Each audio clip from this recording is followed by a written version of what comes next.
Fırfır dolaptan inmiyor. Yazan ve seslendiren Ceyda Akel. Miyav. Duyduğunuz bu ses Fırfır'ın miyavlamasıydı. Hadi gelin onunla tanışalım. Fırfır, kuyruğunu durmadan fır fır fır sallayan bir ev kedisiydi. Bütün ev halkı ona bayılırdı. Tüyleri kahverengi ve sarı çizgilerle kaplıydı. Yani düpedüz tekirdi. Yeşil gözleri iki misket gibi parlıyordu. En komiği neydi biliyor musunuz? Fırfır'ın yüzünde hep bir şaşkınlık vardı. Sanki her gün dünyayı ilk kez görüyordu. Sanki tüylerini yalarken bile kendi patisine hayret ediyordu. Tüylerini yalamak demişken, Fırfır tüylerini yalamaya bayılırdı. Biri göbeğini sevdiği zaman hop Fırfır hemen göbeğini yalardı. Gıdısını sevdilerse hemen gıdısını temizlerdi. Fırfır bir anne, bir baba ve küçük kızları İpek'le, bir de kendi kurallarıyla birlikte yaşıyordu.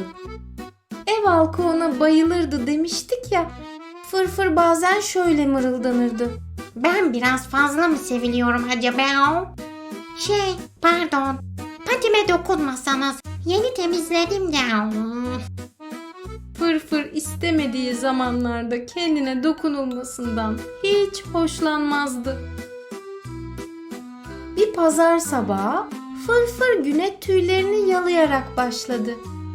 Önce sağ patisini, sonra sol patisini, sonra kuyruğunu ve pofuduk karnını. Birden bir ses duydu. Günaydın Fırfır. Fırfır kuyruğunu kabarttı. Yeşil gözleri daha da büyüdü. Meow dedi Fırfır. Görünen o ki İpek yine göbeğini sevecekti. Fırfır kaçmaya başladı.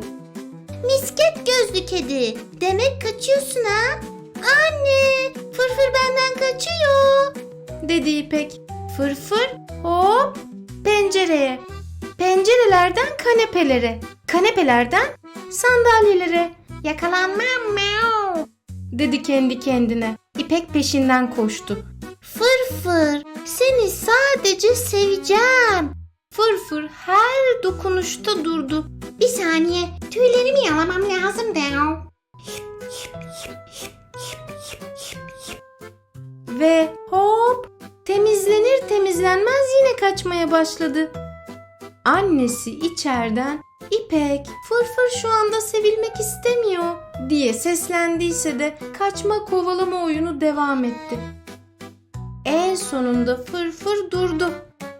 Poposunu salladı ve kocaman bir sıçrayışla dolabın tepesine çıktı.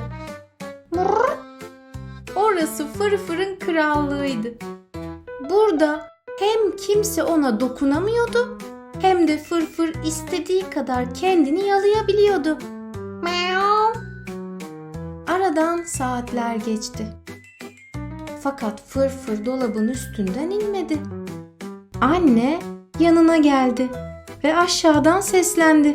Fırfır, hadi in artık. Bak mamanı getirdim. Fırfır misket gibi gözlerini açtı. Kuyruğunu fırfır salladı. Biraz acıkmıştı. İnmeyi düşündü. Sonra vazgeçti. Meow. Yani hayır. Ardından baba geldi. Fırfır, bak sana su koydum. İstersen aşağıda bekliyorum. Fırfır yine kuyruğunu fırfır salladı. Meow. Ama susamıştı. Tam inecek gibi olmuştu ki. Fırfır. İpek Hadi in buraya lütfen. diye ellerini açarak neşeyle geldi. Fırfır, seni çok seviyorum. İndiğin zaman senin göbeğini öpeceğim ve gıdını okşayacağım. Ayrıca kuyruğun çok güzel. Onu fırfır sallamana bayılıyorum. Fırfırın tüyleri kabardı. Kuyruğu daha hızlı fırfır sallandı. ve hop kendini dolabın en arkasına attı. İpek Fırfır'ın ondan kaçmasına çok üzüldü. Ama ben onu çok seviyorum. Neden benden kaçıyor? Anne fısıldadı.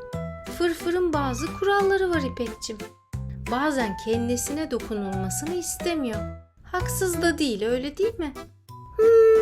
Evet, ben de bazen istemiyorum. Bazen ben de Fırfır gibi yapmak ya da kaçmak istiyorum. O zaman ben de Fırfır gibi herkese yapacağım. Biz kediler gibi yapmasak da elbette buna izin vermeyebilirsin İpekçim. Hayır istemiyorum veya dur diyebilirsin. Fırfır da bunu yapıyor aslında. Kendisi isterse yanımıza gelecektir, merak etme. İpek Tamam o zaman, bekleyeceğim.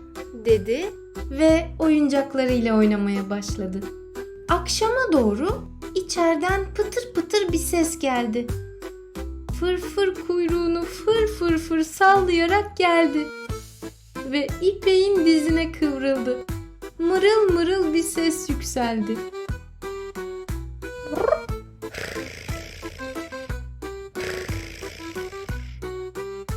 Fırfır, demek beni seviyorsun. Ama kendi istediğin zaman. İpek Fırfır'la birlikte Fırfır'ın mırlamaları eşliğinde o akşam koltukta uyuyakaldı. Annesi ve babası onları kucaklayıp yataklarına götürdü. İyi geceler İpek. İyi geceler Fırfır. İyi uykular. Sen de evinde ya da kapının önünde hayvan besliyor musun? Eğer besliyorsan bir kedi ya da köpek ya da kuş, belki de hamster ya da balık adını bana yazabilir misin? O zaman şimdilik görüşmek üzere. İyi geceler, iyi uykular.